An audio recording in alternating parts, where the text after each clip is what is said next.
Assalamualaikum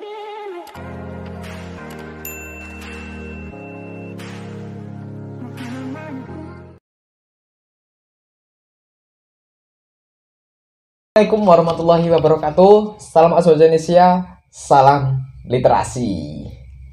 Halo sahabat Aswaja Indonesia semua, semoga sahabat Aswaja Indonesia diberi kesehatan, kelancaran dalam melakukan aktivitas sehari-hari. Sahabat Aswaja Indonesia, ya, di video sebelumnya kita telah mengulas sedikit buku tentang dosen penggerak literasi karya Bapak Hamidullah Ibda yang berada di samping saya. Nah, sebelumnya perkenalkan, nama saya Wahyu Egi Widayat selaku moderator di video saat ini. Nah, di video sebelumnya kita atau sahabat Aswaja Indonesia telah mengetahui bahwa garis besar dari buku ini apa, kemudian dasar terbentuknya atau diterbitkannya buku ini itu seperti apa, tentunya di video sebelumnya. Nah, kali ini kita juga akan sedikit bertanya terkait dengan masalah isi buku ini, karena di video sebelumnya pembahasannya masih belum begitu mendalam. Nah, kita coba tekankan di buku atau di video yang saat ini. Nah, saat ini kita akan membahas masalah subbab-subbabnya ya, yang di video awal sudah kita sebutkan. Nah, ini Pak, terkait dengan masalah bab yang pertama. Di sini dituliskan, haruskah dosen penggerak? Itu bab yang pertama. Kemudian ada dosa-dosa literasi, proker literasi, manusia epikon, mengobati penyakit penulis primitif versus pembaca gratisan, dosa-dosa peminjam buku, jurnalistik, moderasi jurnalistik, bahas yang tak punya kualitas sekuler, jurnal predator, self plagiarism. Ini maksudnya seperti apa, Pak? Ya, yang pertama, haruskah dosen penggerak literasi? Ya, memang ada beberapa sub judul di situ. Yang pertama apa itu?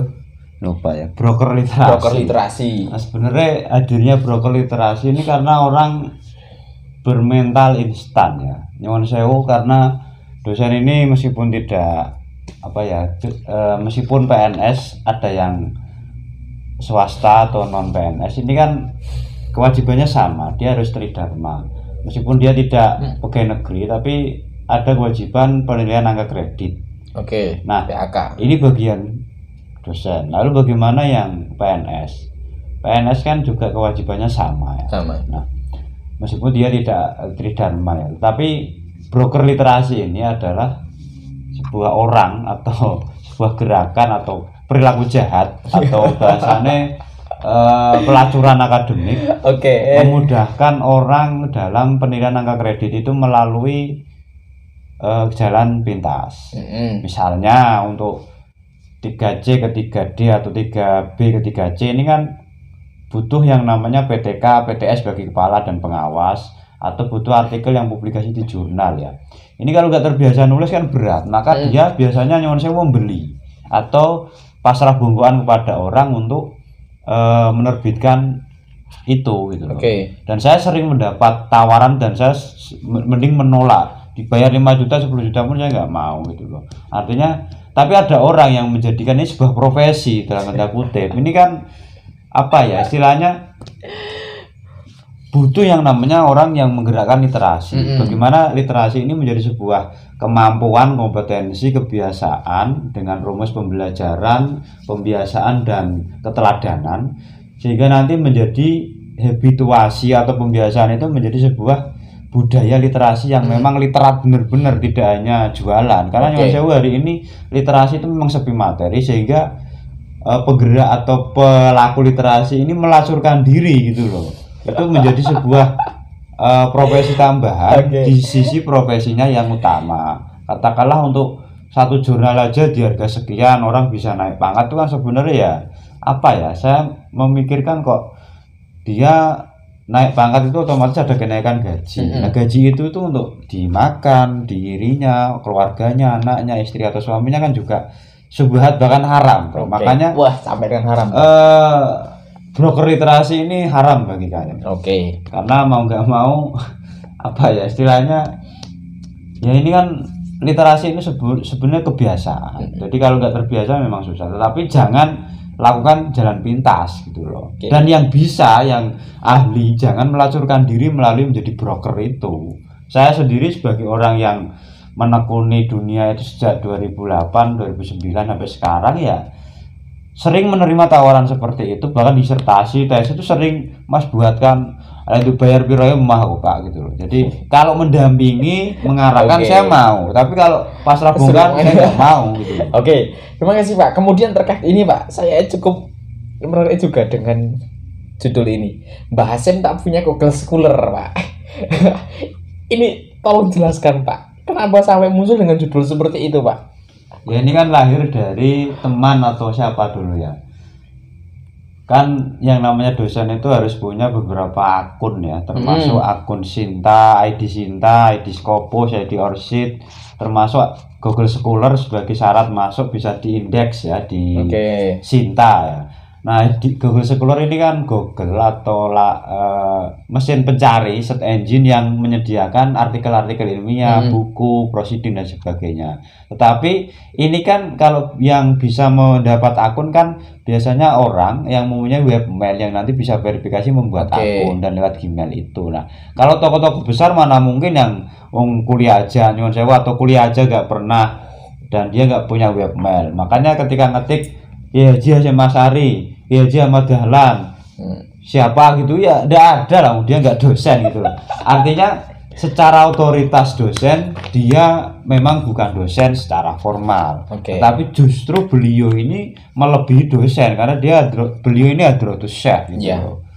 Dan memang standarisasi antara dosen dan tidak dosen kan secara regulasi sudah jelas ya. Tapi yang saya maksud nggak punya Google Scholar di sini tuh jangan menyamakan Mbah Hasyim dengan dosen yang harus memakai Google Scholar, punya ID Sinta, Scopus, WOS dan sebagainya. Jadi cara mengukurnya saja yang beda. Kalau kita mau menimbang padi kan jangan memakai timbangan emas gitu. Betul. Kalau timbangan air ya jangan pakai timbangan beras kan gitu. Jadi itu salah satu ungkapan ataupun kegelisahan saya orang yang menilai sesuatu dalam dunia konteks literasi atau dunia artikel ilmiah dengan sudut pandang yang tidak pas. Oke. Seperti itu. Nah, kemudian di bab 2 ini ada gerakan mahasiswa menulis. Dan di sini ada beberapa subbab yaitu dengan judul ISSN dan ISBN, kaidah selinggung, penulis lepas, berkarya versus begadang, strategi publikasi, artikel ilmiah, reader, author, editor dan viewer. Reviewer ya, bukan viewer, reviewer. Nah, ini mohon Pak, gambaran dari semua bab ini terkait dengan gerakan mahasiswa menulis. Yang pertama tadi ISSN dan ISBN. Memang kalau kita mempublikasikan sesuatu yang hanya di kertas itu kan secara otoritas keilmuan atau legalitas dia terpublikasi yang dapat diakui publik kan tidak bisa.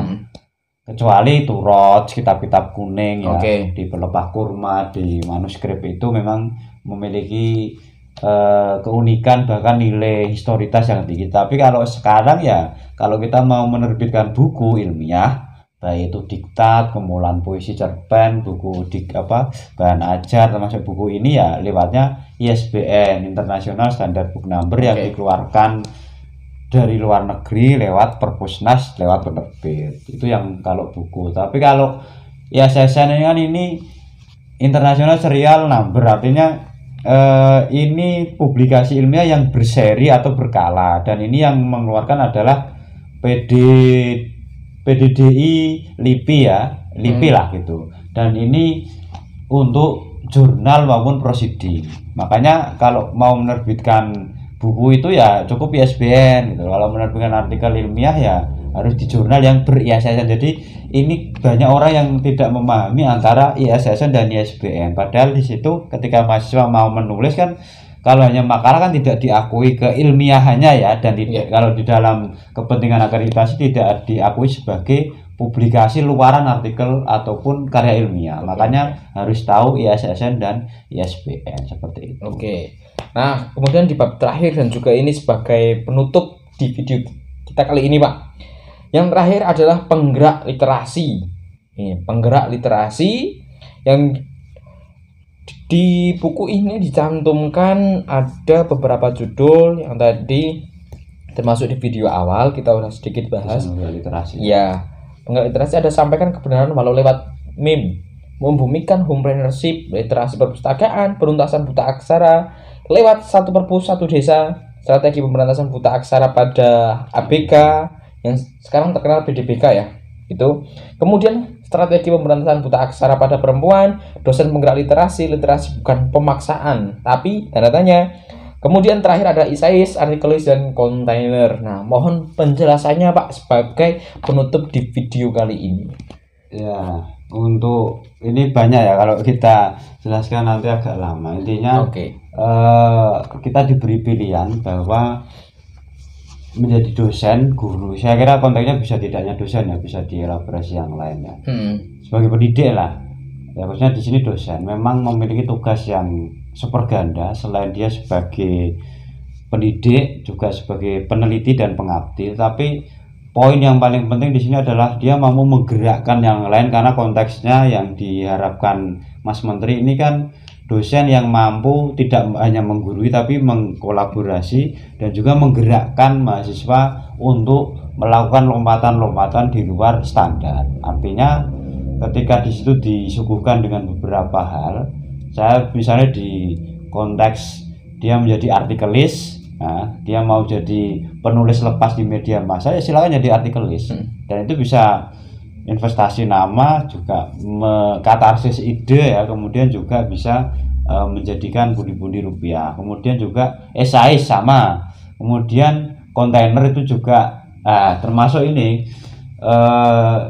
Dunia literasi tidak hanya literasi jurnalistik, literasi ilmiah, dan juga ada literasi data atau media baru yang saat ini yang bergema adalah YouTube. Salah satu dunia yang kita akui sebagai karya digital termasuk YouTube ini bagian dari kerja kontainer ya, konten kreator yang memang dia mampu membuat konten yang itu bagi perkembangan literasi saya menyebutnya bagian dari karya digital. Selain karya tulis jurnalistik, karya tulis ilmiah, karya sastra, juga ada karya digital yaitu video itu. Jadi ini mau pilihan nih, mau apa? Kalau ketika kamu sudah mampu berposisi sebagai dosen atau mahasiswa kan dihadapkan dengan mau jadi di artikel ilmiah, di artikel populer, atau karya sastra atau jurnalistik, atau menjadi kontainer. Ini kan pilihan, dan ini semua hari ini kalau kita serius menekuni satu saja secara mendalam, itu kita menjadi expert dan sudah memiliki kompetensi yang melebihi yang lain. Artinya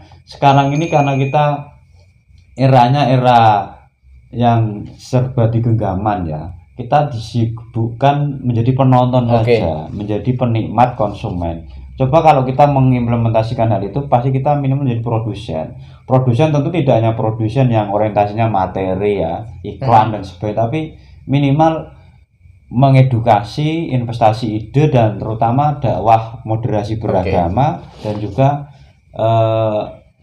mengurangi atau kita minimal urun rebuk konten yang positif di dunia digital seperti ini. Tanpa kita mengetahui ilmunya lewat salah satunya penggerak literasi ini atau sub-sub di dalamnya, apa itu jenis karya tulis ilmiah, apa karya sastra, karya digital kan susah. Makanya mau nggak mau pesan terakhir ya intinya pilar literasi itu harus terjaga, mulai dari membaca, menulis, dan mengarsipkan. Mengarsipkan di sini tidak hanya bacaan tapi juga salah satunya video. Oke Pak, terima kasih atas penjelasannya dari buku berjudul Dosen Penggerak Literasi.